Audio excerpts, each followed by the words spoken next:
آپ کا خیر مقدم ہے اور علم و علماء میں آج جو موضوع ہے اس کے لیے بسد معذرت اس کی تصحیح کر لیجئے۔ آج موضوع ہے ریاست مدینہ، اور ریاست مدینہ کے حوالے سے انشاءاللہ ہم بات کریں گے۔ آج ایک بار پھر ہمارے ساتھ موجود ہیں ممتاز و معروف عالم دین، استاذ العلماء، زینت الفقہا، حضرت علامہ مفتی محمد اکمل مدنی صاحب۔ السلام علیکم ورحمۃ اللہ وبرکاتہ۔ وعلیکم السلام۔ اور میرے بائیں جانب تشریف فرمائے ہیں ممتاز و معروف عالم دین علامہ مفتی محمد آصف صاحب۔ السلام علیکم ورحمۃ اللہ وبرکاتہ۔ وعلیکم السلام۔ اور آپ کے ساتھ تشریف فرمائے ممتاز و معروف ریلیجیس اسکالر ڈاکٹر سید محبوب الحسن شاہ بخاری صاحب۔ السلام علیکم ورحمۃ اللہ وبرکاتہ۔ اور ثنا خانوں میں عزیر عزیزی بندگی ماشاءاللہ ایک سافٹ وائس ARY QTV نے متعارف کرائی، بہت اچھا پڑھتے ہیں ماشاءاللہ، تشریف فرمائے۔ السلام علیکم ورحمۃ اللہ وبرکاتہ۔ ثقلین رشید ماشاءاللہ ایک خوشگلو ثناخواں، باصلاحیت ثناخواں، جنہیں ماشاءاللہ پاکستان سے باہر بھی ماشاءاللہ پسند کیا جاتا ہے، تشریف فرمائیں۔ السلام علیکم ورحمۃ اللہ وبرکاتہ۔ دانیال شیخ ایک باصلاحیت ثناخواں، خوش آواز ثناخواں، السلام علیکم ورحمۃ اللہ وبرکاتہ۔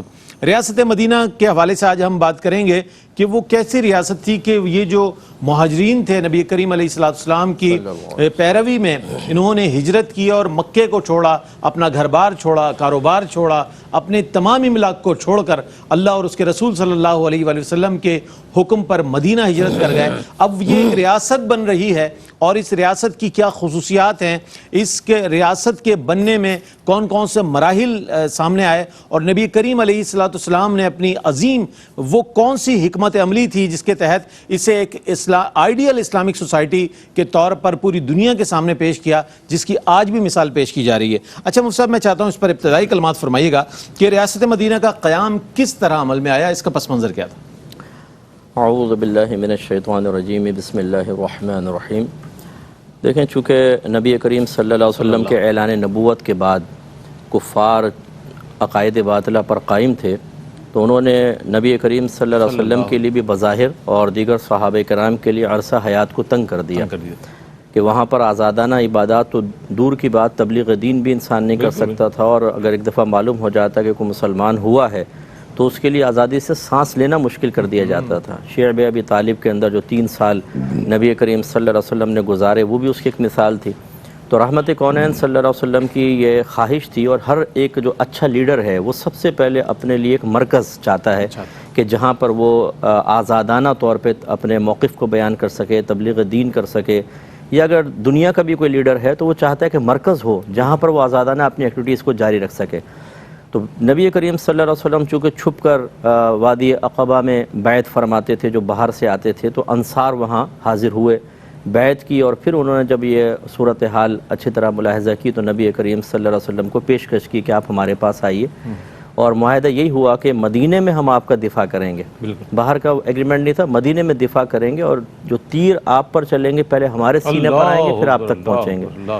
تو یہ ایک اصل میں تو یہ اللہ کا ارادہ ازلی تھا جس کے تحت ان کے قلب میں یہ خیال ڈالا گیا، انہوں نے آفر کی، لیکن اللہ تبارک و تعالی ظاہر کا بھی لحاظ فرماتا ہے، اس کی عادت کریمہ ہے، تو ان کے لیے بہت بڑی سعادت کی بات ہوئی، اور تاریخی ایک معاملہ ہوا، نبی کریم نے قبول فرمایا اور پھر صحابہ کرام کو ہجرت کا حکم دیا۔ تو بعض جو ہجرتین ہوئے، حبشہ گئے اور پھر مدینہ، اور پھر نبی کریم صلی اللہ علیہ وسلم نے بھی مدینہ منورہ آپ تشریف لائے، اور سب سے پہلی چیز ایک اس مرکز میں بھی ایک مرکز قائم کرنا تھا، کیونکہ اگر کسی گھر پہ آپ قیام فرماتے، مہمان آتے، قافلے آتے، تبلیغ دین کے لوگ اپنے مسائل لے کر آتے، گھر والوں کو ڈسٹرب ہونا لازم تھا۔ ابو ایوب انصاری رضی اللہ تعالیٰ عنہ کے ہاں اولین مہمان ہوئے، لیکن پھر نبی کریم نے مسجد نبوی کی بنیاد رکھی۔ مسجد قباء کی بھی تھی، لیکن جو اصل تبلیغ دین کے اعتبار سے تھی مسجد نبوی، وہ جب ایک ٹھکانہ ہوا، پھر نبی کریم نے ساتھ اپنا حجرہ وہاں قائم فرمایا، یا حجرے قائم فرمائے جیسے ازواج تھیں بعد میں، اور وہاں سے پھر ایک ریاست کا تصور دیا۔ مکی زندگی میں اگر آپ دیکھیں تو زیادہ تر جو آیات نازل ہوئی ہیں وہ عقائد سے متعلق تھیں، اور مدینہ منور تشریف لا کے چونکہ عقیدہ راسخ ہو چکا تھا کم از کم ان صحابہ میں جو سرکار کے ساتھ تھے، تو اب احکام کی ضرورت تھی، تو پھر تسلسل سے احکام کی آیات، پھر ان احکام کو نافذ کرنا، اس میں پھر ایک تو تعلیم دینا، دوسرا خود رول ماڈل بننا۔ اللہ تعالیٰ نے دونوں کے بارے میں فرمایا لقد کان لکم فی رسول اللہ اسوۃ حسنہ وما آتاکم الرسول فخذوہ وما نہاکم عنہ فانتہوا، یہ رسول جس چیز کو تمہیں حکم دے اس کو اختیار کرو، جس سے روکے اس سے باز آ جاؤ، یہ اس کی بنیاد۔ اور پھر نبی کریم صلی اللہ علیہ وسلم نے آگے وہ ایک ایسی ریاست قائم فرمائی کہ آج تک کوئی اس پر کسی بھی لحاظ سے تنقید نہیں کر سکتا، اتنی کامل۔ تو تو دیکھیں اعلان نبوت سے پہلے 40 سالہ زندگی ایسی کامل کہ کوئی کافر انگلی نہ اٹھا سکا، اور اس کے بعد کی 10 سال یعنی اعلان نبوت کے بعد 13 سال تو وہاں رہے، پھر یہ 10 سالہ زندگی اتنی کامل کہ قیامت تک کوئی انگلی نہیں اٹھا سکے گا۔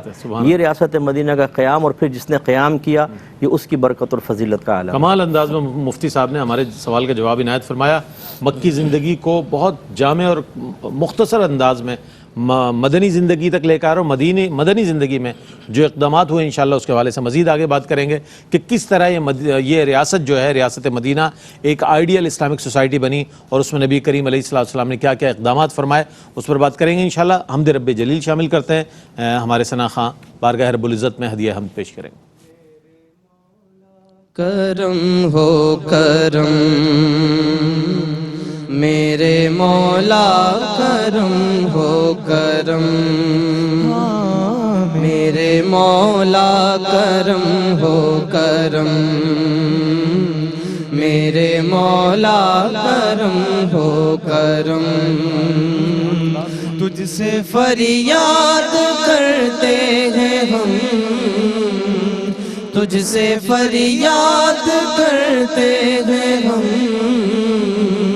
میرے مولا کرم ہو کرم میرے مولا، کرم ہو کرم میرے مولا، کرم ہو کرم یہ زمین اور یہ آسمان تیرے قبضے میں ہے دو جہاں، سب پہ تو ہی تو ہے مہربان، ہم تیرے در سے جائیں کہاں، سب کی سنتا ہے تو ہی صدا، سب ہی رکھتا ہے سب کا حرم، میرے مولا کرم ہو کرم میرے مولا، کرم ہو کرم بے کسوں کو سہارا ملے، ڈوبتوں کو کنارہ ملے، سر سے طوفان پل میں ٹلے، جو تیرا ایک اشارہ ملے، تو جو کر دے مہربانیاں، دور ہو جائے ہر ایک غم، میرے مولا کرم ہو کرم میرے مولا، کرم ہو کرم میرے مولا، کرم ہو کرم مولا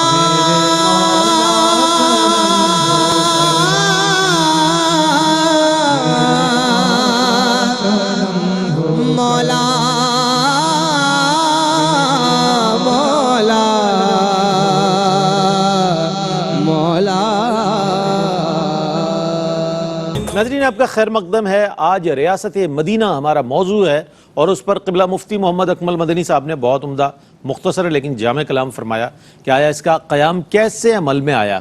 اب اس ریاست مدینہ کے فضائل کے حوالے سے ہم اگر جان لیں تو بہت اچھا ہوگا، فضائل تو بے شمار ہیں، علماء حضرات بیان فرماتے ہیں، کیا کہیے گا؟ اعوذ باللہ من الشیطان الرجیم، بسم اللہ الرحمن الرحیم۔ رحمت دو عالم صلی اللہ علیہ وسلم کی ذات مقدس سے جو چیز بھی وابستہ ہو گئی، اس میں حضور علیہ الصلوۃ کی ذات پاک کی جانب سے برکات کا ظہور ہونے لگا، کیونکہ حضور نے فرمایا انما انا قاسم واللہ یعطی، کہ میں تقسیم کرنے والا ہوں اور اللہ تعالیٰ عطا فرمانے والا ہے۔ تو یہ نسبت کا تعلق ہے جس کی بنیاد پر اس شہر مدینہ کو اس قدر فضیلت حاصل ہوئی۔ اور جیسا کہ میں نے عرض کیا کہ جو چیز بھی رحمت دو عالم صلی اللہ علیہ وسلم سے یا حضور کے وسیلہ جلیلہ سے اللہ کے نیک بندوں سے جس کا تعلق قائم ہو جائے، اس میں ضرور برکات کا ظہور ہوتا ہے۔ تو جو اللہ تعالیٰ نے حضور کی نسبت کا بیان قرآن عظیم میں فرمایا ہے، اس میں ازواج مطہرات کا ذکر فرمایا یا نساء النبی لستن کا احد من النساء، یعنی ویسے تو وہ جس مرتبے پر بھی تھیں لیکن عام خواتین تھیں، لیکن حضور کی نسبت کے سبب ایک خصوصی مقام انہیں حاصل ہوا اور پھر امہات المؤمنین کا درجہ حاصل ہوا۔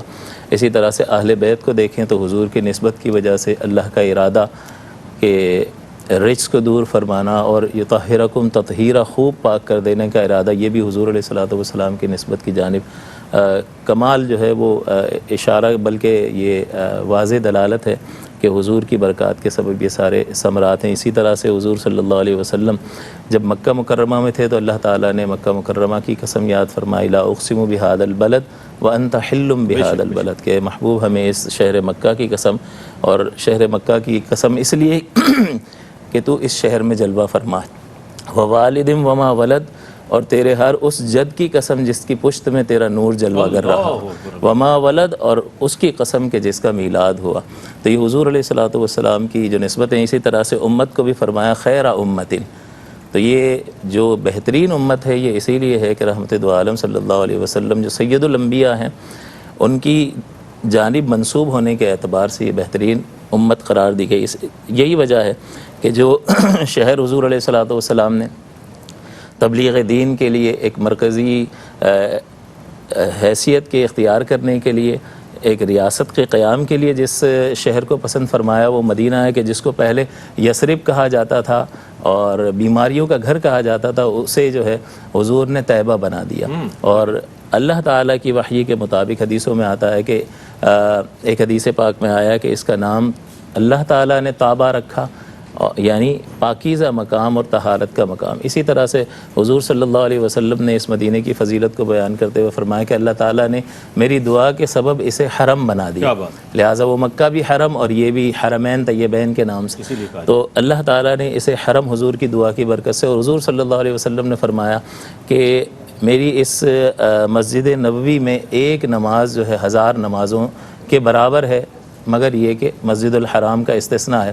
تو اس قدر فضیلت جو ہے حضور علیہ الصلوۃ والسلام کے وجود پاک کی برکت سے اسے حاصل ہوئی، اور حضور فرماتے ہیں کہ مدینے کے چاروں طرف جو ہے اللہ تبارک و تعالیٰ نے فرشتوں کو مقرر فرمایا ہے، اب نہ اس میں طاعون داخل ہو سکتا ہے اور نہ ہی دجال جو ہے اس میں داخل ہو سکتا ہے۔ تو یہ کثیر برکات حضور نے ذکر فرمائی ہے، ان میں سے چند ہیں۔ ٹھیک ہے، اچھا ڈاکٹر صاحب کیا فرمائیے گا کہ جب نبی کریم علیہ الصلوۃ والسلام مکے سے ہجرت کر کے مدینہ آ رہے تھے، جیسے مفتی صاحب نے بھی فرمایا کہ ان لوگوں کو بڑا شوق تھا کہ حضور ہمارے درمیان ہوں، حضور تشریف لائیں تو ہم ہر قسم کا دفاع کریں گے، حضور کے لیے جانوں کو قربان کریں گے، اور یہ انصار نے کر کے دکھایا۔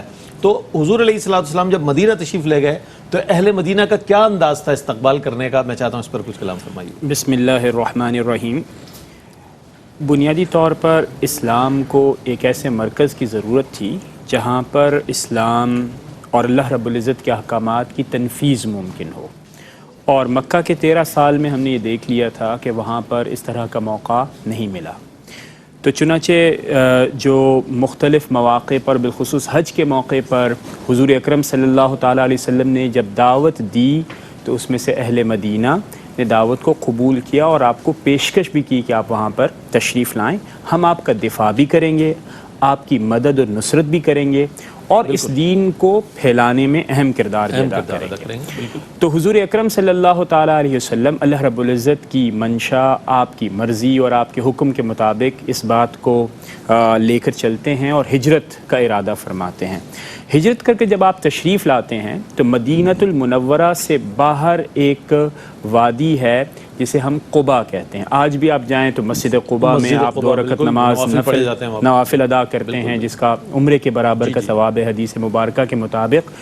تو وادی قباء کا حال یہ تھا، مورخین یہ لکھتے ہیں کہ جب آپ پر اس بات کی اطلاع ہوئی کہ حضور اکرم صلی اللہ تعالیٰ علیہ وسلم ہجرت کر کے مکہ المکرمہ سے مدینۃ المنورہ روانہ ہو چکے ہیں، تو اب یہاں پر بے چینی، یہاں پر محبت اپنے عروج پر نظر آئی کہ مورخین لکھتے ہیں کہ صبح کے وقت یہ لوگ جاتے وہاں پر، انتظار کرتے دوپہر تک۔ کیوں؟ کیونکہ ستمبر کی گرمی کا موسم تھا، اور آپ دیکھیں کہ صحرائے عرب کے اندر گرمی کے موسم کے اندر رات کے وقت سفر کیا جاتا تھا، دوپہر کے وقت سفر نہیں کیا جاتا تھا۔ تو دوپہر تک انتظار کرتے، واپس گھر آ جاتے، پھر دوسرے دن، پھر تیسرے دن، اور ایک دن ایسا ہوا کہ کسی نے دیکھا کہ چند افراد وہاں سے تشریف لا رہے ہیں، تو پورے قبا کے اندر اس بات کی اطلاع ہو گئی، اور سب لوگ جو اس وقت مومنین موجود تھے، مورخین لکھتے ہیں کم و بیش 500 افراد. اور رئیس بھائی 500 افراد کا مطلب یہ نہیں سمجھنا چاہیے کہ اتنے کم افراد. اس وقت آبادی جو مدینہ المنورہ کی تھی وہ کم و بیش کوئی 3,500 4,000، اس میں سے آدھی آبادی یہودیوں کی، تو تقریباً 1500 ٹوٹل مسلمان، اور قبائلی وہ معاملات بھی تھے. تو 500 سے زائد لوگوں نے استقبال کہاں پر کیا؟ قبا کے اندر. اور کس انداز میں کیا کہ حضور اکرم صلی اللہ تعالیٰ علیہ وسلم جب تشریف لائے تو سب لوگ جا کر آپ پر سلام پیش کرتے، آپ سے ملتے، آپ کو دیکھتے، آپ سے اظہار محبت کرتے. اظہار محبت میں کیا تھا کہ اپنی میزبانی پیش کرتے کہ حضور اکرم صلی اللہ تعالیٰ علیہ وسلم آپ ہمارے ہاں تشریف لائیے، ہمیں شرف میزبانی دیجیے، ہمارا مال، ہماری دولت، ہمارے غلام، ہر ایک چیز ہم آپ کے اوپر قربان کرتے ہیں، ہم آپ کا دفاع بھی کریں گے اور اپنا تن من دھن سب کچھ قربان کریں گے. چنانچہ حضور اکرم صلی اللہ تعالیٰ علیہ وسلم نے وہاں پر جب آپ کا استقبال ہوا، وہاں پر آپ نے کچھ دیر قیام فرمایا. مسجد قباء کی تعمیر ہوتی ہے، اور پھر اللہ رب العزت کے حکم کے مطابق آپ وہاں سے قباء سے اگلی منزل کی طرف روانہ ہوتے ہیں. تو اہل قباء کو یہ گمان ہوا کہ کہیں ایسا تو نہیں کہ حضور اکرم صلی اللہ تعالیٰ علیہ وسلم کی خدمت میں ہم سے کوئی کوتاہی ہو. پھر دریافت کیا کہ حضور کیا آپ ہم سے ناراض ہیں؟ حضور نے فرمایا نہیں، میں ایک بڑے مشن پر ہوں، مجھے ایک ایسی آبادی بنانی ہے جو کہ مثالی ہو اور جو اسلام کی تعلیمات کی تنفیذ میں اہم کردار ادا کرے، اور مجھے اس بات کا حکم دیا گیا ہے. چنانچہ میں وہاں سے آگے آپ تشریف لے کر آئے. پھر وہاں سے مدینہ المنورہ، جب مدینہ المنورہ آپ تشریف لائے تو وہاں پر بچیوں نے جو کہ بڑی مشہور یعنی کہ اشعار ہیں کہ طلع البدر علینا، کہ حضور اکرم صلی اللہ تعالیٰ علیہ وسلم کا یہاں پر تشریف لانا کیسا ہے؟ جیسے کہ چاند ہے. تو اس کے بعد پھر فرمایا وجب الشکر علینا، اور آپ کا آنا اس بات کا متقاضی ہے کہ ہم شکر ادا کریں. اور کیوں نہ شکر ادا کریں کہ حضور اکرم صلی اللہ تعالیٰ علیہ وسلم نبی، اللہ کے پیارے نبی اور آخری رسول ہمارے ہاں تشریف لے کر آ رہے ہیں. اور پھر جب وہاں پر آپ تشریف لائے تو ہم سب جانتے ہیں کہ حضرت ابو ایوب انصاری رضی اللہ تعالیٰ عنہ نے آپ کی میزبانی کی. تو میزبانی کا بھی آپ کو شرف ملا. اس کے بعد پھر ہم انشاءاللہ تعالیٰ آگے بھی گفتگو کریں گے کہ مسجد کی تعمیر ہوتی ہے. لیکن ایک میں آپ کو ذاتی فیلنگ بتاتا ہوں جو کہ مجھے جب موقع ملا حاضری کا، تو پہلی بار جب میں حاضر ہوا مکہ المکرمہ بیت اللہ شریف کے اندر، تو ظاہر ہے اس گھر کی وجاہت ایک ایسی ہے کہ آپ کو اپنی طرف یعنی بہت پرکشش ہے اور آپ کو اپنی طرف کھینچتی ہے. تو میں یہ سوچ رہا تھا کہ ابھی کچھ دنوں کے بعد جب میں مدینہ المنورہ جاؤں گا تو کیا وہ ایسی ہوگی، صحیح ہے، یا اس کو میں تقابلی جائزہ کر رہا تھا. رئیس بھائی آپ یقین جانیے کہ جب میں مدینہ المنورہ حاضر ہوا، پہلی بار جب میری حاضری وہاں پر ہوئی، تو مسجد خود بتاتی ہے کہ اہل مدینہ نے میزبانی کا حق ادا کر دیا. وہ محبت، وہ جاذبیت، وہ شرف میزبانی آپ کو کہیں نہیں نظر آتی. تو یہ یعنی واقعتاً جب اخلاص کے ساتھ، محبت کے ساتھ، ثابت قدمی کے ساتھ حضور سے محبت کا اظہار کیا جائے اور ہر یعنی تھک اینڈ تھن کے اندر آپ سپورٹ کریں اس آئیڈیالوجی کی، تو زمین بھی گواہی دیتی ہے کہ آپ اللہ رب العزت سے کتنے کمیٹڈ ہیں. کیا اچھی میزبانی کا ذکر فرمایا آپ نے کہ ان کی شفقت غم کونین بھلا دیتی ہے. ان کی شفقت غم کونین بھلا دیتی ہے. جتنے دن آپ کا مہمان مدینے میں رہے، جتنے دن آپ کا مہمان، جانے والے یہی سمجھتے ہیں کہ اب ہم مکہ چھوڑ کر جا رہے ہیں تو ایسی نورانی فضا کہاں میسر آئے گی. مدینہ منورہ جب تک نہیں پہنچتے، لیکن جب مدینہ منورہ پہنچ جاتے ہیں تو سبحان اللہ پھر مدینے کے ہو کر رہ جاتے ہیں. تو بہت اچھے انداز میں بنو نجار کی ان بچیوں کے اس قصیدے کے حوالے سے بھی، جس پہ آمد کے حوالے سے سرکار علیہ السلام کا ذکر تھا، اس کو بھی آپ نے شامل کیا، اور حضور کے استقبال کے حوالے سے. اچھا، اگر ہم تاریخ عالم پر نظر ڈالیں اور معاہدات پر نظر ڈالیں، تاریخ عالم کے جتنے ایگریمنٹس اگر اس کے حوالے سے مختلف قوموں کے ہم اگر ایگریمنٹس پہ نظر ڈالیں تو کوئی بھی معاہدہ ہمیں عہد مواخات جیسا نظر نہیں آتا، جیسا کہ نبی کریم علیہ الصلوۃ والسلام نے انصار و مہاجرین کے درمیان فرمایا۔ میں چاہتا ہوں ریاست مدینہ میں آپ نے قدم رنجہ فرمانے کے بعد جو اہم ترین اقدامات فرمائے اس میں سے ایک عہد مواخات بھی ہے، تو اس کی خصوصیات اور اس کے اثرات پر کچھ کلام فرمائیے۔ جی بالکل، دیکھیں جب تک معاشی استحکام حاصل نہ ہو اور معاشرے میں ایک بیلنس مالی لحاظ سے قائم نہ ہو، کبھی بھی اچھے انداز سے یکسوئی سے نہ تو انسان عبادت کر سکتا ہے، نہ دین اسلام کی خدمت کر سکتا ہے۔ یعنی اس کی اپنی ذات بھی احساس کمتری کا شکار ہوتی ہے اور اس کے اثرات مرتب ہوتے ہیں پورے معاشرے پر اور نظام پر۔ جیسے آج کل آپ دیکھ لیں، امیر امیر ہوتا جا رہا ہے، غریب غریب ہوتا جا رہا ہے، اگر مہنگائی ہے تو غریب بھی پس رہا ہے بیچارہ، اور حالت خراب ہو جاتی ہے۔ اس میں نہ صرف وہ خود بھی نہیں کچھ سروائیو کر سکتا، اپنے گھر والوں کو لے کے نہیں چل سکتا، تو پھر آپ یہ واقعات بھی دیکھتے ہیں، کوئی خودکشی کر رہا ہے اور کوئی اپنے بچوں کو نہر کے اندر پھینک کر ماں نے بھی چھلانگ لگا دی۔ تو یہ صورتحال، یا پھر کرائم زیادہ ہو جاتے ہیں۔ آپ یہ دیکھیے کہ لوٹ مار ہوتی ہے اور جس کو پکڑا جاتا ہے وہ روتے ہوئے یہی کہتا ہے کیا کروں، گھر میں فاقے ہو رہے تھے، اس کے علاوہ کچھ تھا ہی نہیں، جاب مل ہی نہیں رہی تھی تو میں یہ کرنے پر مجبور ہو گیا۔ یہ چیزیں ہمارے پیش نظر ہیں ہم جیسے عام لوگوں کے، تو حکیم اعظم صلی اللہ علیہ وسلم کے کیوں نہیں ہوں گی؟ تو میرے آقا صلی اللہ علیہ وسلم بڑے بہترین اور کامیاب ترین لیڈر تھے اور بہترین ماہر نفسیات اور حالات اور ماحول پر زبردست نگاہ رکھنے والے۔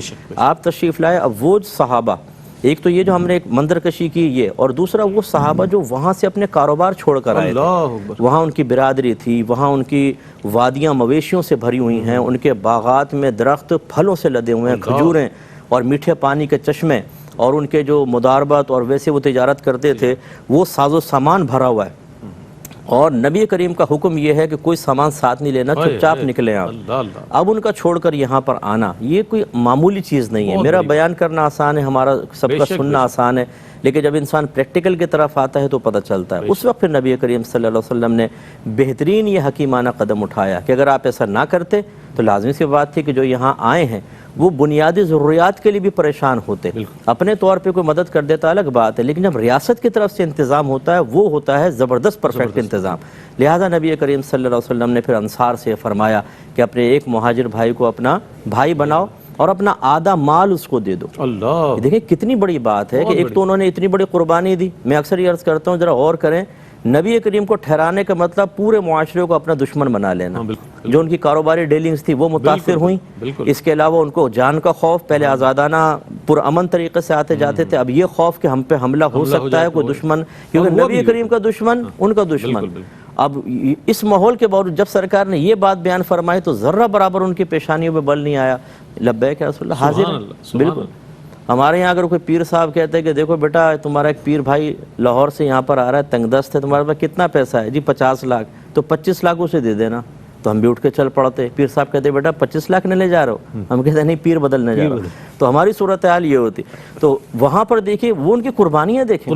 حضرت سعد رضی اللہ تعالیٰ عنہ نے حضرت عبد الرحمن بن عوف سے آپ کا بھائی چارہ ہوا، دو ازواج کو سامنے کھڑا کیا، کہا کہ جو پسند آئے اشارہ کریں، طلاق دیتا ہوں، عدت کے بعد آپ سے نکاح ہوگا، اور یہ آدھا مال پڑا ہوا ہے، اور بڑے مالدار صحابی تھے۔ اب ان کے مال کا اندازہ آپ کر لیں کتنا زیادہ ہوگا، لیکن حضرت عبد الرحمن بن عوف کی خودداری دیکھیں۔ کہا اللہ تیرے اہل میں تیرے مال میں برکت عطا فرمائے، مجھے بازار کا رستہ بتا دو۔ بازار گئے، بہترین تاجر تھے، کچھ ہی عرصے میں ماشاءاللہ بہترین انہوں نے کما لیا۔ تو خلاصہ کلام یہ ہے کہ یہ ہوتا ہے کہ ریاست کا کام، ایک لیڈر کا کام، کہ سب سے پہلے وہ پسے ہوئے طبقے کو بھی اوپر لے کر آتا ہے، کیونکہ ان میں بھی باصلاحیت لوگ ہوتے ہیں۔ ضروری نہیں ہے کہ ایک مالدار باصلاحیت بھی ہو، بعض اوقات ہمارا ایک پسا ہوا طبقہ بہت ہی انٹیلیجنٹ ہوتا ہے، ان میں مشقت برداشت کرنے کی زیادہ طاقت ہوتی ہے، وہ زیادہ پر اثر طریقے سے معاشرے پر اثر انداز ہو سکتے ہیں، بس ان کو اٹھانے کی ضرورت ہوتی ہے، اور یہی میرے آقا صلی اللہ علیہ وسلم نے وہاں کیا۔ مجھ بہت عمدہ آپ نے بات ارشاد فرمائی، اور اس سے محسوس یہ ہوتا ہے کہ ایک تو ان کا بھی بہت بڑا امتحان تھا جو مکہ چھوڑ کر آ رہے تھے، چونکہ وہ تاجر تھے، مفتی صاحب نے فرمایا۔ اچھا، جو مدینے میں انصار تھے وہ زراعت پیشہ لوگ تھے، ان کا زراعت کا، تو ان لوگوں کا یکجا باہم ہونا، پھر قربانی ان کی طرف سے بھی کہ سب کچھ چھوڑ کر آ رہے ہیں، اور ان کی طرف سے بھی کہ یہ آدھا مال چھوڑ رہے ہیں، اپنے املاک چھوڑ رہے ہیں، ان کے لیے قربانی دے رہے ہیں، بہت بڑی بات ہے یہ، اور یہ بہت مثالی معاہدہ ہے عہد مواخات جو ہے۔ اچھا یہ فرمائیے گا کہ ریاست مدینہ کا جغرافیائی اور تاریخی اگر ہم پس منظر جاننا چاہیں آپ سے تو کیا فرمائیے گا؟ سوال جغرافیائی اعتبار سے یہ ایک جزیرہ نما ہے جس کو عربک پیننسولا کہتے ہیں، یعنی 3 طرف سے سمندر نے گھیر رکھا ہے اور ایک طرف جو ہے وہ دریا ہے، تو گویا کہ جزیرہ نما ہے. اگر چاروں طرف سمندر ہوتا تو اس کو جزیرہ کہا جاتا. اور اس خطے کو جو ہے 8 اقالیم میں گویا کہ جغرافیائی اعتبار سے تقسیم کیا جاتا ہے، جس میں پہلا جو ہے اقلیم حجاز کہلاتا ہے، اور اسی میں یہ مکہ اور مدینہ یعنی حرمین طیبین آتا ہے. اور یہ مکہ جو ہے وہ اس کا جو پورٹ ہے وہ جدہ پورٹ لگتا ہے جو تقریباً 27-28 کلومیٹر کے فاصلے پر ہے. اور مدینہ جو ہے اس وہاں پر بھی جو سمندر ہے اور وہاں کا پورٹ جو ہے وہ 73 کلومیٹر پر ہے. تو یہ سمندری حدود کے جو ہے وہ کناروں کے قریب ہی یہ شہر آباد ہیں. یہ پورا جزیرہ عرب جو ہے یہ جزیرہ نما ایک علاقہ ہے. اور جہاں تک اس کا تاریخی پس منظر ہے مدینہ کا، تو اس میں یہ جو مدینہ ہم جس اعتبار سے گفتگو کر رہے ہیں کہ حضور نے اس کو مدینۃ النبی بنا دیا ہجرت کے بعد، تو یہ صرف اس لیے نہیں تھا کہ کفار کے جو مظالم تھے ان سے بچا جائے. اس کے ساتھ ساتھ جیسا کہ مفتی صاحب نے بیان کیا کہ مقاصد یہ تھے کہ اسلام کی ترویج و اشاعت آزادانہ طور پر ہو سکے اور اس کے لیے جی ایک مرکز قائم ہو اور آزادی کے ساتھ اسلام کے پیغام کو عام کیا جا سکے.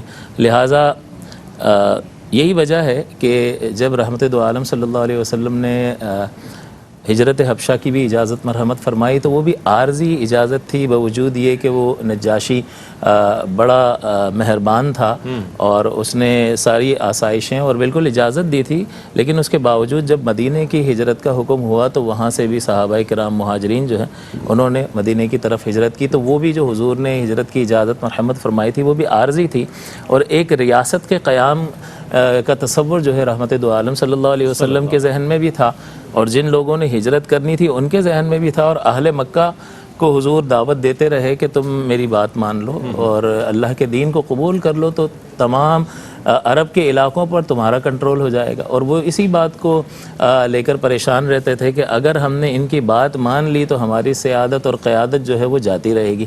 اور وہ اکثر اوقات اس طرح کی میٹنگز کرتے تھے. لہٰذا آخری جو ان کی میٹنگ ہوئی دار الندوہ میں، اس میں یہ تجویز پیش کی گئی کہ حضور علیہ السلام کو قید کر دیا جائے یا جلا وطن کر دیا جائے یا معاذ اللہ قتل کر دیا جائے. تو ایک سردار نے کھڑے ہو کر کہا کہ اگر جلا وطن کر دو گے تو پھر یہ بہت سارے لوگوں کو اپنے ساتھ ملا لیں گے اور پھر مدینہ کی طرف حملہ کریں گے. تو اس کا مطلب یہ ہے کہ مکے کے لوگ بھی اس بات سے آشنا تھے کہ یہ ایک ریاست کے قیام کی طرف ایک قدم ہے. اسی طرح سے جو مدینہ کے رہنے والے لوگ تھے وہاں اوس و خزرج کے درمیان ایک طویل جنگ جاری تھی اور وہ اس سے تنگ تھے، تو وہ بھی چاہتے تھے کہ ایک ایسی ریاست قائم ہو تاکہ اس طویل جنگ سے نجات حاصل کی جائے. تو یہ ہجرت کرنے والا اور مکے کے لوگ اور مدینہ کے لوگ، یہی وجہ ہے کہ وہاں جو استقبال کرنے والے ہیں وہ کہاں سے آگے، بیت عقبہ اولا، بیت عقبہ ثانیہ. تو یہ وہی لوگ تھے کہ جو حضور علیہ الصلوۃ والسلام سے مل کر انہوں نے اسلام کی دعوت کو قبول کیا اور پھر وہاں اسلام کا کام کیا اور لوگوں کو اس بات کے لیے تیار کیا. اور یہی وہ لوگ تھے کہ جو حضور علیہ الصلوۃ والسلام کے استقبال کے لیے مدینہ کی سرحد پر آئے. بہت عمدہ انداز میں مدینہ کی جغرافیائی جو حدود ہیں اس کا پس منظر بیان فرمایا اور اس کی جو خصوصیات ہیں اس کے حوالے سے بھی اور اس کے بعد جو معاملات ہیں اس پر بھی آپ نے روشنی ڈالی. ایک مختصر سا وقفہ ہے، وقفے کے بعد لوٹیں گے تو ریاست مدینہ موضوع ہے ہمارا اور اسی موضوع پر مزید کلام کریں گے ہمارے اسکالرز. ہمارے ساتھ رہیے گا. ناظرین آپ کا خیر مقدم ہے. ریاست مدینہ آج موضوع ہے اور آج 23ویں شب ہے، ممکنہ شب قدر ہے، اور ممکنہ شب قدر کے اعتبار سے اس رات کی اہمیت بہت زیادہ بڑھ جاتی ہے کہ آج کی رات لوگ شب بیداریاں کرتے ہیں، اللہ کی بارگاہ میں دعائیں پیش کرتے ہیں. تو آئیے اس موقع پر ہم مقبول بارگاہ رسالت قصیدہ بردہ شریف شامل کرتے ہیں. ہمارے تینوں ثناخواں بارگاہ رسالت مآب صلی اللہ علیہ وآلہ وسلم میں قصیدہ بردہ شریف پیش کریں گے. بسم اللہ. وقت تھا معصوم کلیاں مسکراتی تھی، ہوائیں خیر مقدم کے ترانے گنگناتی تھی. ابھی جبریل اترے بھی نہ تھے کعبے کے منبر سے کہ اتنے میں صدا آئی، یہ عبداللہ کے گھر سے مبارک ہو،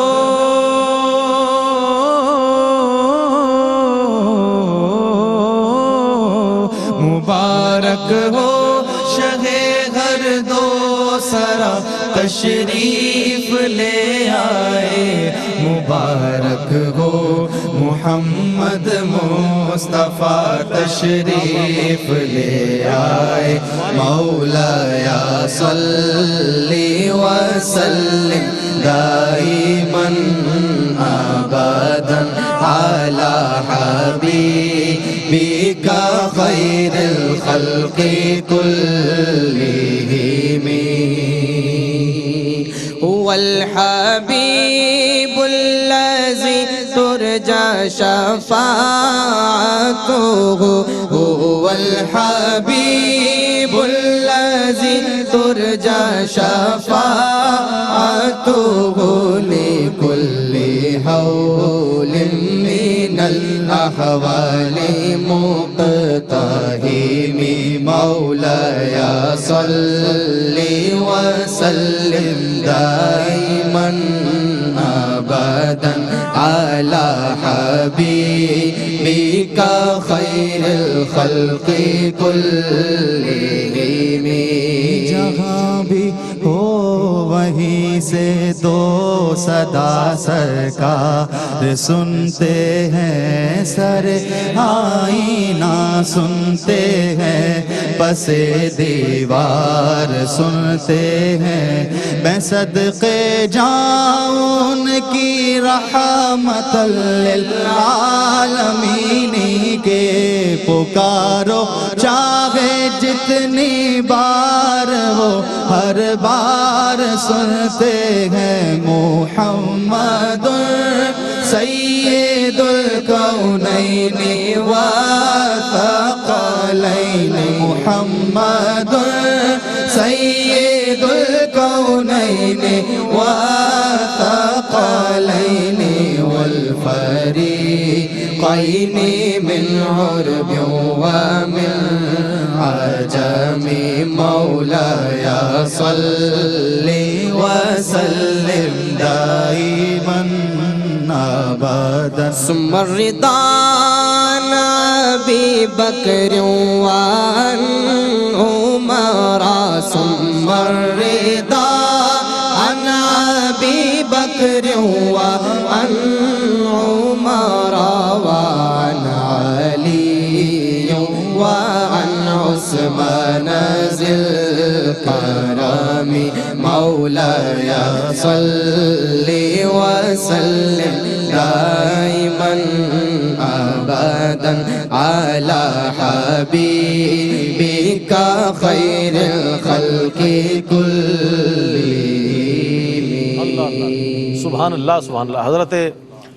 شرف الدین بصیری رحمۃ اللہ تعالیٰ علیہ کا لکھا ہوا خوبصورت نعتیہ قصیدہ بردہ شریف پیش کیا گیا، اور آج کی 23ویں شب اللہ تعالیٰ اس قصیدے کو قبول فرمائے بارگاہ رسالت مآب صلی اللہ علیہ وآلہ وسلم میں، اور حضور ہی کی اس مدینہ النبی کی بات ہو رہی ہے، ریاست مدینہ کی بات ہو رہی ہے، اور اس کے خد و خال کے حوالے سے وہ مدینہ کہ جس کے لیے حضرت سلمان فارسی جب حق کی تلاش میں گھر سے نکلے تو انہیں کہا گیا کہ کھجوروں والی سرزمین پہ جانا، تو یہ جو مدینہ ریاست مدینہ ہے اس کے خد و خال کے حوالے سے میں چاہتا ہوں کہ ارشاد فرمائیے۔ بسم اللہ الرحمن الرحیم۔ سب سے پہلی بات تو ہمیں یہ سمجھنی چاہیے کہ جس کی گفتگو اب ہم کرنے جا رہے ہیں وہ کوئی پولیٹیکل ریٹرک یا کوئی سیاسی نعرہ نہیں ہے، بلکہ حقیقتاً جو اس خطہ زمین کے اوپر تاریخ نے دیکھا اور مشاہدہ کیا اس ریاست کے بنیادی خد و خال ہم آپ کے سامنے پیش کرنے جا رہے ہیں۔ دوسری بات ناظرین کو میں اس طرف بھی توجہ دلانا چاہوں گا کہ یہ جو دور ہے یعنی 622 عیسوی سے لے کر 632 عیسوی کے یہ جو 10 سال ہیں بالخصوص اور بالعموم جو حضور اکرم صلی اللہ تعالیٰ علیہ وسلم کا پورا دور ہے، اسے مسلمان خیر القرون کہتے ہیں حضور اکرم صلی اللہ تعالیٰ علیہ وسلم کی حدیث مبارکہ کی روشنی میں، جس کا مطلب ہے رئیس بھائی کہ بنیادی طور پر یہ دور وہ معیاری اور مثالی دور ہے جس کی طرف مسلمان ہمیشہ رجوع کرتے ہیں، یعنی اس تمام امور کے اعتبار سے، اپنی معاشرت کے اعتبار سے، ریاست، معیشت، الغرض ہر قسم کے زاویہ نگاہ کے اعتبار سے جو بنیادی حیثیت رہتی ہے وہ کون سے دور کی ہے؟ وہ اسی دور کی، اور بالخصوص میں نے بتایا یہ جو 10 سال آپ نے مدینہ المنورہ میں گزارے۔ تیسری بات میں یہ کہنا چاہوں گا کہ حضور اکرم صلی اللہ تعالیٰ علیہ وسلم نے ہی مدینہ میں پہلی بار ریاست قائم کی۔ مکہ المکرمہ میں مورخین یہ لکھتے ہیں کہ ریاست کے کچھ خد و خال ہمیں نظر آتے ہیں، جبکہ مدینہ المنورہ میں وہ خد و خال قطعاً نظر نہیں آتے۔ تو پہلی بار حضور اکرم صلی اللہ تعالیٰ علیہ وسلم نے وہاں کے قبائلی نظام کو ایک خاص انداز میں پیرویا کہ وہ ایک منظم ریاست بن گئی۔ اب ہمیں اس سے آگے بڑھ کر دیکھنا چاہیے کہ حضور اکرم صلی اللہ تعالیٰ علیہ وسلم نے کن بنیادوں پر اس ریاست کو قائم کیا، وہ اس کے مقاصد کیا ہیں، اس کے ادارے کیا ہیں، اور کیا اس کے اندر ہم نے اچیو کیا۔ پہلی بات جو ہمیں نظر آتی ہے وہ یہ کہ حضور اکرم صلی اللہ تعالیٰ علیہ وسلم جب مدینہ المنورہ تشریف لاتے ہیں تو مسجد کا قیام ہوتا ہے۔ اب یہاں پر میں آپ کی توجہ یہ چاہوں گا کہ مسجد مسلمانوں کی ایک تو شناخت بنی، نمبر ایک، پھر وہ عبادت کا چونکہ مرکز بھی تھا، تو لہٰذا اس بات کی بھی وضاحت ہو گئی کہ اسلام صرف ڈرائنگ روم میں کوئی ڈسکشن کلبز کا ریلیجن نہیں ہے، بلکہ کس چیز کا ہے؟ عملاً عبادت کرنے کا، عقیدہ کو واقعتاً زمین کے اوپر حقیقی انداز میں اس کے اوپر عمل کرنے کا، نمبر ایک۔ نمبر دو بات، نماز چونکہ پڑھی جائے گی لہٰذا نماز کی اہمیت بھی آ گئی کہ عبادات میں نماز کو کیا ممتاز حیثیت حاصل ہے۔ تیسری بات میں یہ کہنا چاہوں گا کہ یہ مسلمانوں کی شناخت، آپ یہ دیکھیں کہ اس کے بعد سے مساجد مسلمانوں کی معاشرت کی شناخت بھی بنی، اس کے اندر جو آرکیٹیکچر ہے، جو آرٹ ہے، جو اس کے اندر کیلیوگرافی ہے، وہ بھی مسلمانوں کی شناخت بنی۔ اس کا مطلب کیا ہوا کہ وہ لوگ جو کہ مختلف انداز میں مسجد کو ایستھیٹک میں یعنی اس کی جمالیاتی حسن کے اعتبار سے دیکھنا چاہتے تھے تو اس کے اوپر بھی ان کا فوکس رہا۔ پھر ہم مزید آگے بڑھتے ہیں تو مسجد میں ہی تعلیم و تربیت کا اہتمام کیا گیا، یعنی چبوترہ صفہ، جس میں وہ ایک طرف تو وہ یونیورسٹی کا درجہ ہے کہ حضور اکرم صلی اللہ تعالیٰ علیہ وسلم سے وہاں پر لوگ یعنی اپنے معاملات پوچھتے ہیں، حضور ان کی تربیت فرماتے ہیں عملاً۔ اس کے ساتھ ساتھ وہ ایک قیام گاہ بھی ہے مسافروں کے لیے، تو اس کا مطلب کیا؟ ملٹی پرپز بھی ہے، اور آپ یہ معاملات بھی آگے آتے ہیں۔ تو مسجد تو ایک مرکزی ایک نیوکلیس کی حیثیت آ گئی۔ اس کے بعد دوسرا جو بڑا اقدام تھا جس کے اوپر پہلے گفتگو ہو چکی ہے، یعنی مواخات، تو میں صرف یہ کہوں گا کہ مواخات بنیادی طور پر اگر ریاست کی طرف سے، اور ہمارے ہاں اگر یہ تصور کیا جائے کہ اوپر سے یعنی ٹاپ ڈاؤن، اوپر سے کسی نے قانون بنایا تو نیچے اس پر عمل کرنا ضروری ہے۔ حضور اکرم صلی اللہ تعالیٰ علیہ وسلم کی یہ جو مواخات ہے یہ ٹاپ ڈاؤن نہیں ہے، یہ باٹم اپ ہے، یعنی اس میں لوگوں کو اخلاقی بنیادوں کے اوپر اپنے قربانیاں دینے کے لیے کہا گیا اور انہوں نے عملاً قربانیاں دی۔ اور رئیس بھائی اس بات کو ضرور غور کیجئے گا کہ جب قانوناً چیزیں اوپر سے نافذ ہوتی ہیں تو وہ جسمانی ہوتی ہیں، ظاہری ہوتی ہیں۔ یہاں پر جو تبدیلی آئی معاشرے کے اندر وہ داخلی اور روحانی تھی۔ چشم فلک نے یہ تاریخی تبدیلی کبھی نہیں دیکھی اور نہ کبھی قربانی کے یہ مظاہر دیکھے کہ آپ مال و دولت کے اندر بھی علیحدہ کر رہے ہیں، کاروبار میں بھی آپ جو ہے آدھا آدھا حصہ بانٹ رہے ہیں، گھروں کے اندر بھی دیکھ رہے ہیں۔ اس کی مثال چشم فلک نے کبھی نہیں دیکھی اور تاریخ نے اس کے بعد کبھی کوئی اس طرح کا منظر کشی نہیں کی۔ اس کے بعد آخر میں ایک خاص بات میں یہ کہنا چاہوں گا کہ یہ تو ہوگی داخلی انتشار۔ اب جو خارجی حملوں کی یعنی کہ ممکنات تھے، چونکہ ظاہر ہے آپ نے اہل مکہ کو للکارا تھا، اس کے بعد پھر وہاں پر یہود و نصارہ بھی موجود تھے۔ حضور اکرم صلی اللہ تعالیٰ علیہ وسلم نے جو اسٹریٹجک امپورٹنس تھی مدینہ المنورہ کی، اس کی بنیاد کے اوپر خارجی قبائل کے ساتھ معاہدات کیے، ان کو معاہدات کے اندر باندھا، اور باندھنے کے بعد چونکہ اس ریاست مدینہ کا ایک مقصد ہے، اور رئیس بھائی یہ بہت اچھی طرح ہمیں سمجھنا چاہیے کہ یہ ایک مقصد کیا ہے، وہ ہے دعویٰ، یعنی اللہ رب العزت کی طرف بلانا. اب اس مقصد کے لیے چونکہ ریاست کا قیام ہوا لہٰذا وہ تمام ہمیں کنڈیوسو کنڈیشنز پیدا کرنی تھیں جو کہ وہاں پر پیدا کی گئیں. اور اس میں اب آپ دیکھیے کہ جب دعویٰ کرتے ہیں یعنی جب آپ لوگوں کو دعوت خیر دیتے ہیں تو اگر تو ہوں آپ ایکول فوٹنگز کے اوپر، یعنی میں بھی ایک عام سا شہری ہوں، آپ بھی ایک عام سے شہری ہیں، یا فرض کریں کہ میں ایک رئیس ہوں تو آپ بھی ایک رئیس ہیں، تو ہماری ایکول فوٹنگز ہے. لیکن اگر ہم اس سے مزید آگے بڑھیں اور یہ دیکھیں کہ ایک تو صرف رعایا ہے اور دوسرا شخص جو ہے وہ رئیس ہے، یا اس کے بالکل برعکس معاملہ کر دیں، یعنی ایکول فوٹنگز نہ ہوں، تو اس کا مطلب یہ ہوا کہ وہاں پر طاقت کا عمل دخل آ گیا، قبائل اس کے اوپر انفلوئنس ہو سکتے ہیں. لہٰذا اس طاقت کے مرکزے کو توڑنے کے لیے جہاد کو ایک ٹول کے طور پر بھی انٹروڈیوس کیا. اس لیے ہمیں نظر آتا ہے کہ یہاں پر غزوات بھی ہیں، لیکن الٹیمیٹ جو پرپز ہے اس ریاست کا وہ کیا تھا؟ اللہ رب العزت کے پیغام کو عام لوگوں تک پہنچائیں. اور چشم فلک نے یہ بھی دیکھا کہ بڑی بڑی اس وقت کی جو ریاستیں تھیں، چاہے ایک طرف فارس ہو، دوسری طرف روم ہو، ہر طرف یہ پیغام پہنچا، اچھے انداز میں پہنچا. اور کیا تھا وہ؟ عدل و انصاف کا مرکز جسے مدینہ المنورہ کی ریاست میں ہم نے دیکھتا ہے. بہت عمدہ انداز میں ڈاکٹر صاحب نے روشنی ڈالی اور اس حوالے سے بھی بیان فرمایا کہ لوگوں کو مساوی حقوق، اور جہاں دعویٰ کی آپ نے بات ارشاد فرمائی وہ بھی اپنی جگہ، لیکن سرکار علیہ الصلوۃ والسلام کی نظر میں جو سب سے زیادہ ریاست مدینہ کے حوالے سے جو بات پیش نظر آتی ہے وہ یہ کہ اس ریاست کا تحفظ جس کے لیے میثاق مدینہ جیسا ایک کام عمل میں آیا، اس پر میں چاہتا ہوں روشنی ڈالی کہ میثاق مدینہ کا مقصد کیا تھا اور اس کے اثرات کیا مرتب ہوئے. دیکھیں یہود سے جو سرکار صلی اللہ علیہ وسلم نے معاہدہ فرمایا تھا وہ چونکہ یہ بھی ایک حکمت تھی میرے آقا صلی اللہ علیہ وسلم کی، اور یہ ہمیشہ دین کا کام کرنے والے یا مطلب جو بھی کسی بڑے کام کو اپنے ہاتھ میں لینا چاہتا ہے اس کو یاد رکھنا چاہیے کہ جذباتیت اپنے مقام پر اور حکمت اپنے مقام پر. میرے آقا صلی اللہ علیہ وسلم ان دونوں چیزوں سے کام لیتے رہے ہیں. مکہ المکرمہ میں 13 سال سرکار نے اسلام کو چھپانے کا حکم دیا. کیا سرکار بزدل تھے؟ کیا سرکار یہ نہیں جانتے تھے آگے کیا کچھ ہونے والا ہے؟ سب. لیکن اس کے باوجود حکمت یہی تھی. اسی طرح مدینہ منورہ آئے تو میرے آقا نے دیکھا 2 طرح کے لوگ تھے جو بالکل قریب مخالف ہوئے. ایک منافقین بنے اور دوسرے یہود تھے ہی تھے. تو میرے آقا صلی اللہ علیہ وسلم نے پھر ان سے ایک معاہدہ کیا باقاعدہ، کیونکہ اگر ان کو دشمن بنایا جاتا تو ریاست کا استحکام نہیں ہو پاتا. پہلے ہمیشہ یہ ہوتا ہے کہ اپنے قدم مضبوط کریں، اس کے بعد پھر اگر سامنے والا آپ کے ساتھ کوآپریٹو ہے تو ٹھیک ہے اس کو نہ چھیڑیں، لیکن اگر وہ مخالف ہے تو پھر آپ اس سے مقابلہ کر سکتے ہیں. اپنی قلیل طاقت کے ساتھ اگر آپ بڑی کسی چیز سے ٹکرائیں گے یا ایکول سے بھی ٹکرائیں لیکن آپ اس کی وجہ سے کمزور ہو جائیں گے تو دشمنوں کو موقع ملے گا. اس لیے میرے آقا صلی اللہ علیہ وسلم نے یہود سے یہ معاہدہ کیا جو بڑا ہی زبردست قسم کے 7-8 پوائنٹ کے اوپر تھا. اس کا خلاصہ یہ ہے، پہلا یہ کہ آپ کو ہر طرح کی مذہبی آزادی حاصل ہوگی، وہ اپنی عبادات کریں کچھ کریں، بس اسلام کو ڈسٹرب نہ کریں. دوسرا یہ کہ ایک دوسرے کے خیرخواہ رہیں گے. تیسرا اگر کبھی اس مسلمانوں کا دشمن ان کے مقابل آئے گا تو آپ مدد کریں گے، آپ کا ہوگا تو ہم مدد کریں گے. لیکن اگر وہ مذہبی جنگ ہوگی تو اس میں ساتھ نہیں دیا جائے گا. اسی طرح قریش اگر حملہ کریں گے تو ان کو کوئی امن نہیں دے گا، ان کو پناہ نہیں دے گا اور ساتھ مل کے چلیں گے. یہ اچھا ایک معاہدہ کیا، اس کی وجہ سے مل کر مدینہ کی ریاست کا دفاع کریں گے. جی ہاں، مدینہ کا دفاع کریں گے. اس کا فائدہ کیا ہوا؟ ان کی طرف سے بے خوف ہو گئے. اب نبی کریم صلی اللہ علیہ وسلم نے باقی کام تیزی کے ساتھ سر انجام دیے، اور میرے آقا صلی اللہ علیہ وسلم اللہ تعالیٰ کی عطا سے فیوچر کو بھی دیکھ رہے ہیں کہ عنقریب ان کو تو نکلنا ہی نکلنا ہے یہاں سے.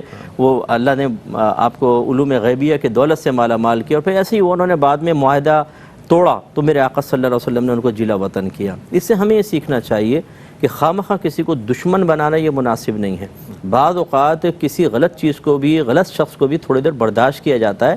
اپنے آپ کو مضبوط اتنا کر لے انسان کہ پھر اگر اس کی مخالفت ہمارے سامنے آئے یا کبھی اس سے مقابلہ کرنے کا موقع آئے تو ہم آسانی سے اس پر غلبہ پا لیں. جیسے آگے دیکھیں پھر سرکار نے خیبر کو فتح کیا، کتنی زبردست جنگ ہے وہ.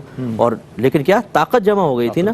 اگر سرکار شروع سے ٹکرا جاتے تو کبھی بھی استحکام حاصل نہ ہوتا، اندرونی طور پہ کمزور ہو کر تباہ ہو جاتا. اچھا مفتی صاحب، میں چاہتا ہوں چونکہ کنکلوژن کی طرف آ گئے ہم تو آپ سے یہ گزارش کروں گا میں کہ ہم تبدیلی کی بات کرتے ہیں. تبدیلی یہ جیسے ڈاکٹر صاحب نے فرمایا، اصل اگر تبدیلی دیکھنی ہے تو ریاست مدینہ اور اہل مدینہ کو دیکھ لیا جائے. تو ریاست مدینہ جو ہے وہ دیگر ریاستوں میں کیسے اپنے آپ کو ممیز و ممتاز رکھتی ہے؟ میں چاہتا ہوں اس حوالے سے کچھ ارشاد. دیکھیں اس میں سب سے پہلی چیز لیڈر ہوتا ہے، دوسرا پھر مرکز ہوتا ہے، تیسرا طریقہ تبلیغ ہوتا ہے، پھر حکمت سے کام لینا. پھر عوام کا بھی بڑا رول ہوتا ہے. اگر میرے آقا نے حکم دیا ہے تو صحابہ نے بھی تو اس کو قبول کیا. بے شک. اچھا ایک ہوتا ہے سامنے قبول کرنا. منافقین کیا کرتے تھے؟ سامنے قبول کرتے تھے, پیچھے نہیں. تو ان کی تو ہم بات ہی نہیں کر رہے. صحابہ کرام نے جس طرح سامنے قبول کیا, گھر کی تنہائی کے اندر بھی ویسے ہی کر رہے ہیں, انہوں نے سب کچھ قبول کیا. تو ایک مضبوط ریاست آتی ہے. اس میں تو فرسٹ سٹیپ یہی کہ جو ہمارا لیڈر ہو وہ کردار کے اعتبار سے, گفتار کے اعتبار سے تضادات سے خالی ہونا چاہیے. پھر اس کی تعلیم بڑی کامل ہونی چاہیے. وہ تعلیم کو پہلے اپنے اوپر نافذ کر کے دکھائے. پھر اس کے بعد عدل و انصاف کا نظام سب کے لیے برابر ہونا چاہیے. پھر علم انتہائی ضروری ہے. تو سرکار نے اصحاب صفہ دیکھیں پہ جو قافلے آتے تھے ان کو علم سکھانا, خود سرکار نے وَيُعَلِّمُهُمُ الْكِتَابَ وَالْحِكْمَةَ, خود سرکار نے ان کو علم سکھایا. اس کے علاوہ پھر تزکیہ نفس, نظریاتی کارکن بنانا سب سے زیادہ ضروری ہوتا ہے. صرف جوش بھر دیں, نظریہ ٹھیک نہ کریں, جوش سے کام لے گا, کام بگاڑے گا. نظریاتی اگر ہوگا, اگر تنہا بھی ہوگا, اپنے نظریے کی بنیاد پر وہ کارکن کام کرتا رہے گا, کبھی پیچھے نہیں ہٹے گا. جو نظریاتی نہیں ہوتا وہ صرف جوش پہ کام کرتا ہے, وہ تقریر کے جوش پہ چلے گا. اور نظریاتی کارکن اس نظریے کے تحت کام کرے گا. سرکار نے ان کو نظریہ دیا ہے صحابہ کرام کو. یہ وجہ ہے کہ سرکار اگر تشریف لے بھی گئے, اس نظریے نے صحابہ کرام کو چلایا اور آج تک چل رہے ہیں اور قیامت تک چلتے رہیں گے. یہ میرے آقا صلی اللہ علیہ وسلم نے قیام فرمایا مضبوط ریاست کا. اب آپ دیکھیں اتنی ساری چیزیں کسی اور جگہ نظر نہیں آئیں گی. آج اگر نظر آئیں گی تو جیسے برطانیہ ہے تو اس کو کیا کہتے ہیں؟ British law. کیونکہ حضرت عمر فاروق حضرت عمر فاروق رضی اللہ تعالیٰ عنہ کہ انہوں نے ریاست کا مشاہدہ کیا کہ یار 10 سال تک اس شخص نے حکومت کی, کیسے کر لی انہوں نے کیسے حکومت کی؟ نبی کریم صلی اللہ علیہ وسلم سے سیکھا ہے, سب کچھ دیکھا ہے. اس کا مطلب یہ ہے کہ ہمارا اصل جو ہے نا یہ ہمارا سرمایہ ہے.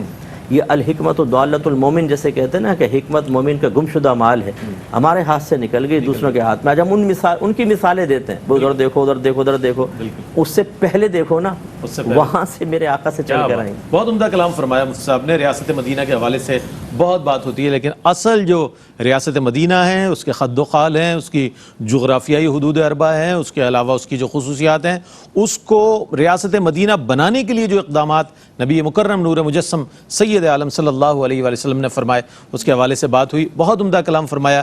میں بہت شکریہ ادا کروں گا مفتی آصف صاحب آپ کی تشریف آوری کا, ڈاکٹر صاحب آپ کی تشریف آوری کا. مفتی صاحب انشاءاللہ تشریف فرما رہیں گے. آج ہم ٹریبیوٹ پیش کر رہے ہیں دنیا نعت کی ایک بہت عظیم شخصیت کو کہ جو بہت قادر الکلام شاعر تھے, بہت زود گو شاعر تھے اور صاحب علم شاعر تھے. حضرت محمد مظہر الدین, آپ کی عرفیت جو ہے حسان العصر ہے, قلمی نام مظہر الدین مظہر ہے, تخلص آپ مظہر کیا کرتے تھے. 1914 میں امرتسر میں آپ کی ولادت ہوئی اور آپ نے کثیر تعداد میں یعنی غزلیات کی طرف بھی آپ کا میلان رہا, حمد و نعت و مناقب کی جانب بھی آپ کی تحریریں ملتی ہیں. آپ کی اولین جو کتاب ہے تصنیف ہے وہ خاتم المرسلین کے نام سے ملتی ہے. اس کے علاوہ شمشیر و سنا, حرب و ضرب, تجلیات, جلوہ گاہ, باب جبریل, میزاب, نشان راہ, نور و نار اور وادی نیل, یہ آپ کی کتب ہیں. اور اس حوالے سے حافظ مظہر الدین کے کئی چونکہ مجموعہ کلام ہے, نعتیہ مجموعہ کلام ہے, تو اس پر ایک بہت اہم کام ہوا. وہ آپ کے 7 مجموعوں پر مشتمل ایک کلیات شائع کی گئی, کلیات مظہر کے نام سے 2013 میں, جسے ہمارے بہت ہی محترم جناب پروفیسر ریاض شیخ صاحب کے صاحبزادے اور بہت عمدہ ماشاءاللہ شاعر بھی ہیں ارسلان احمد ارسل نے شائع کیا. بڑی ضخیم کلیات ہے, 1168 پیجز پر مشتمل ہے اور اس میں آپ کے بہت کلاموں کو شامل کیا گیا ہے. آپ کا وصال جو ہے 22 مئی 1981 لاہور میں ہوا. آپ کی معروف نعتوں میں جب لیا نام نبی میں نے دعا سے پہلے, اور اس کے ساتھ ساتھ ہم سوئے حشر چلیں گے شہ ابرار کے ساتھ, قافلہ ہوگا رواں قافلہ سالار کے ساتھ.